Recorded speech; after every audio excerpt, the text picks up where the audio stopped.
Welcome to Popcorn Planet. I'm Andy Signor, and I'm here with Sawyer Signor, my boy. What's up, dude? We just watched Christmas Chronicles 2 for the holiday. It's Thanksgiving here today, and we're here, and we liked the first movie. Sawyer, Christmas Chronicles 1 was fun. That was one of your favorites, right? Yeah, that's one of my favorite Christmas movies. And so you were excited to see Christmas Chronicles 2, the movie we're talking about here, Christmas Chronicles 2. And what did you think of Christmas Chronicles 2? I never want to see it again. Guys, this was a bad movie. I mean, I don't know. It didn't even make sense some parts. It totally didn't make sense. So we're going to go through and tell you, this might be one of the worst Christmas movies I've seen. It's like a cute part at the end, and I really do like Kurt Russell. I like Goldie Hawn. Literally, it's as boring as staring at a wall for 5 hours. Ouch. Tell everybody how old you are. 8.5. Okay, you're 8.5. So people know you'd think this was made for your age group, and it's not. Now, do you know who these two people are? These two actors? Kurt Russell and somebody. Kurt Russell and Goldie Hawn. Now, did you know that they are married in real life, the actors? No. Yeah, isn't that cool? That's why they were in the movie together. I don't think they've ever made a real movie like this before. So they were together in this movie, which was cute because people liked them. They're a cute couple. And that's why they were Santa and Mrs. Claus in the movie. But so she was teased at the end of Christmas Chronicles 1. Remember? They said she was going to show up. But to have her back in the movie with Kurt Russell, look, for movie fans, it seemed like, oh, that's cute. That's a good idea, bringing them together for part 2. But man, it's really a letdown. It is really a letdown. The battle to save Christmas is on. Sawyer, I mean, what did you expect for a movie like this? I thought it would be like basically the first, but like a better. I thought it would be better than the first. You thought it to be, you wanted it to be serious, a sequel. You wanted to sort of see the same movie, but different, but more exciting, bigger, a lot of stuff, like a sequel would be. Like Home Alone 2. It's the same movie, but it's in New York instead of at the house. Yeah. And it's funny we say Home Alone because who directed Home Alone as I educate? Chris Columbus. That's right. Good job, dude. Chris Columbus. He also directed what else? Horrible Christmas Chronicles 2. He did. And there's another movie you love that he directed. The first what's it called? Mr. Harry Potter. That's right. He did Harry Potter, he did Home Alone, and he did Christmas Chronicles 2. I mean, dude, Chris Columbus, what's going on?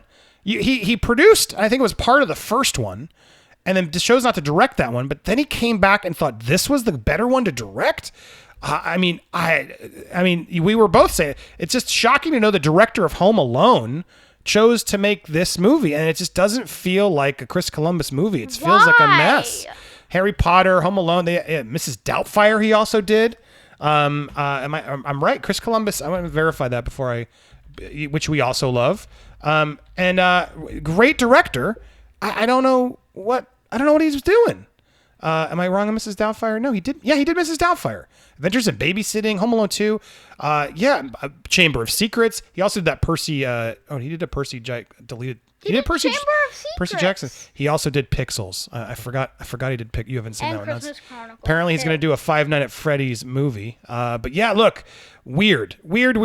He's done a lot of stuff. I mean, I guess that's not a perfect career he has, but enough of classics in there that he should have known better. This movie is a mess. All right, so Sawyer said his piece, but my biggest frustration was just like, why didn't they just go to shouldn't the movie? I didn't need to see the kids back. And the problem is they bring back Katie. If you watch the first one with your family, they bring back Katie, but then they leave. What's the brother's name? Teddy.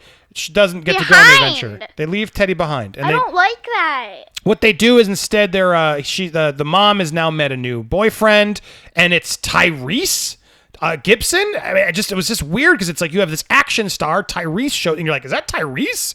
Tyrese is now suddenly the new dad in question, and he doesn't give any action. They don't give. I was telling Sawyer he's in Fast and the Furious. He's in Transformers. And he doesn't get to do anything fun or actiony. He should have jumped in the sleigh at a certain point if you got Tyrese in your movie. And look, he's nice. He's playing like a against type character. I've never seen him play like the dad. He has a son in the movie though who's really annoying. Yes. We both, even you pointed it out. What did you think of the brother or son? Annoying. Yeah, he's like how would you describe him to the audience so people? He has he's just nervous and can't do anything, and he complains a lot. It's just an annoying character. And did you expect him to become brave by the end of the movie? Oh, you didn't. So you were surprised that he was able to do everything. It was a little unbelievable. They did, but it's a very standard. Eat this magic cookie. It'll make you brave. There was nothing in it. It was a typical cookie. The bravery is inside you. It was very boring. Blah, blah, blah. Anyway, so that brother though, character, the actor, not a very good. important part is when she meets her dad at the airport. Don't careful. Don't spoil too much. But yeah, I guess who cares? Should we just spoil the movie? Yes. So they go back in time at one point, and the little girl meets another little boy who's like, "You're a fellow believer. I can tell." And then we realize it's like a little weird of a scene. Like, and I even told you because you'd watched it before. I was like, why does this kid know so much? And then, of course, it turns out to be her dad as a little kid.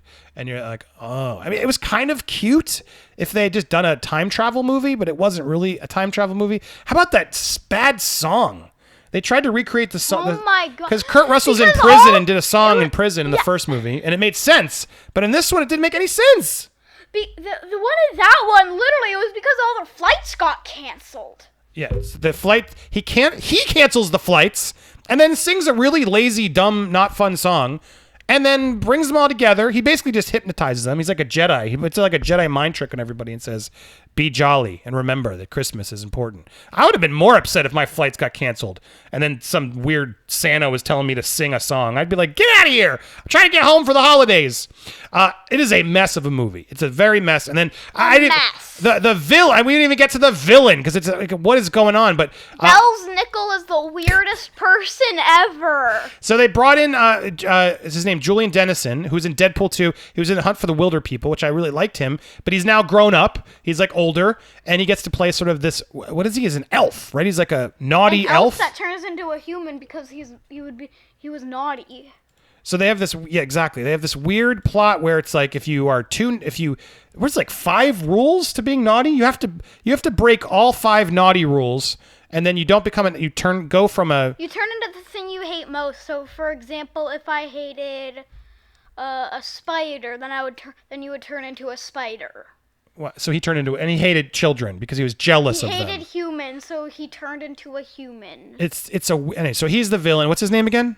Belznickel. So the villain of the movie is some weird, jealous elf who's grown into a human, who's running around. That made a sleigh. Yeah, had a sleigh and somehow was banned to the South Pole, but had the same magic as Santa, and then had a weird cat creature that he was sicking on everybody. It makes no sense. It makes no sense. It's not. And what's frustrating, and back me up, Sawyer, it's not fun. Like, I felt like it was just boring. We spent an hour and 45 minutes of our day sitting on the bed watching the worst movie in the world. Wow, dude, and and you were looking forward to this. So tell Chris Columbus what you think, Sawyer. It's horrible. But we still appreciate you for the movies you did make. You made some really good movies we love.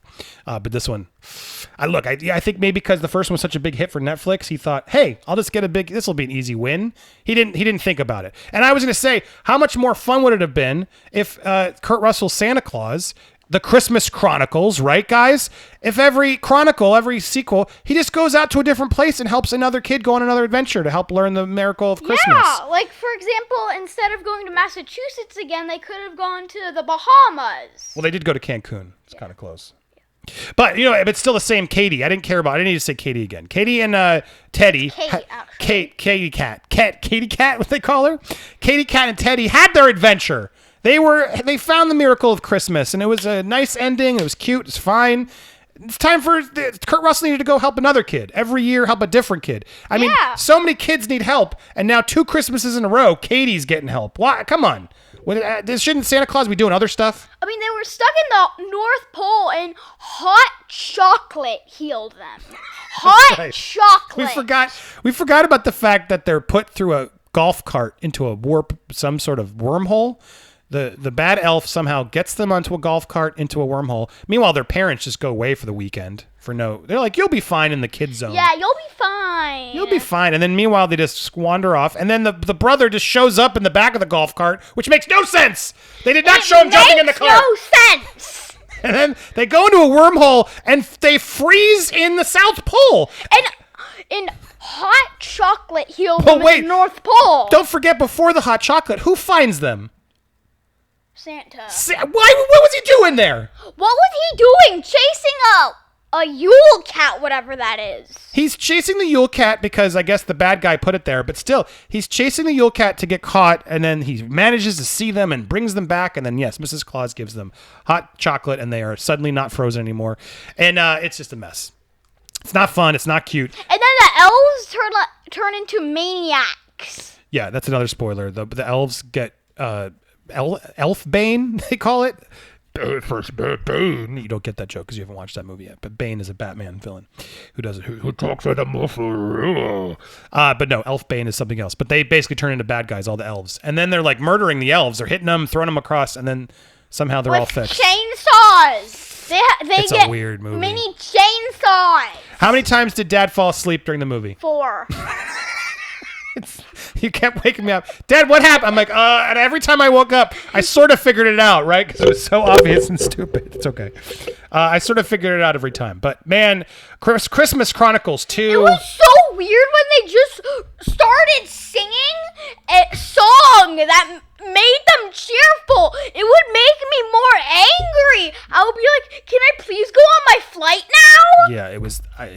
amen. This was I guess the other one we were annoyed by was that other stupid one on Disney Plus, Artemis Fowl. Oh my god! But you ended up sort of appreciating a little bit more. That one was at least well directed. Like it was fancy looking. There's some fun acting in it.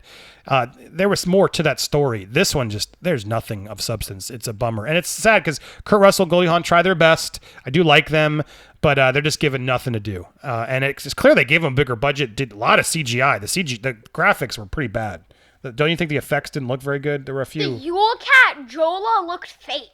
Yeah, it wasn't the best effects. So, I mean, they clearly spent a lot, but then because the first one was a major hit, and this one, as we were showing, I meant to play a little bit, but it's already trending number one, already. It's already the number 1 movie in North America. We also forgot to mention there's Tyrese dancing in. There they are. They're just in Cancun now for the Christmas. Even though they're a family that loves Christmas, for some reason, they're in Cancun. And then all of a sudden, there's Santa's village and the Star of Bethlehem. Here he is on the. Here is the.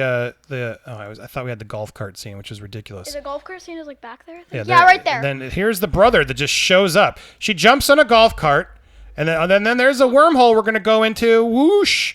And then. There's the annoying brother. What's going on? Oh no, we're going into a wormhole. And then he jumps off. Dude, it's a mess. There's the bad CGI. And then the hot chocolate. Look how frozen she is. Then the hot chocolate heals her. And the elves, their language, jitterbug juice. Looks like somebody got killed in Lord of the Rings and here, but no, this will help.